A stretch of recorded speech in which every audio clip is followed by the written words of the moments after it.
L'essai triaxial sert à déterminer la cohésion qu'il y a dans le sol, c'est-à-dire la capacité des grains à tenir ensemble, ainsi que l'angle de frottement du sol. Les différentes étapes pour un essai triaxial sont premièrement la phase de prélèvement.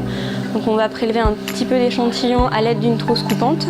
On va placer nos éprouvettes à l'intérieur d'une membrane dans une cellule triaxiale. Une fois qu'on a fait ça, on va passer à la phase de saturation de l'éprouvette. On va donc amener de l'eau à l'intérieur de l'éprouvette de façon à augmenter son taux de saturation pour l'amener à une saturation maximum.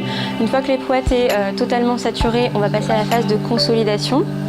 On va appliquer 3 pressions de consolidation différentes en fonction sur chacune de nos éprouvettes.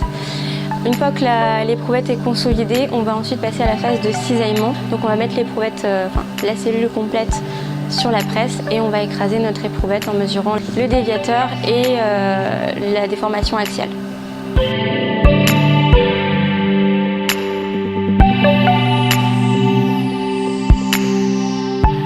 Les résultats d'un essai triaxial sont calculés en traçant des cercles de mort.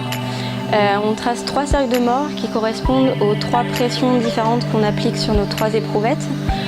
Donc ensuite, une fois qu'on a tracé ces 3 cercles de mort, on va tracer la tangente à ces 3 cercles qui va nous permettre de déterminer la cohésion et l'angle de frottement de notre échantillon. Donc l'avantage de l'essai triaxial, c'est principalement qu'il permet de reproduire exactement les conditions qu'il y a en sous-sol.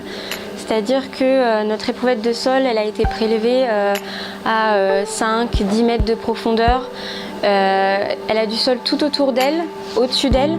Et du coup, en fait, l'essai triaxial, par l'intermédiaire de la pression d'eau qu'on va appliquer sur l'éprouvette, va permettre de reconstituer en fait ces conditions-là, en fait, les conditions réelles qui se passent dans le sol.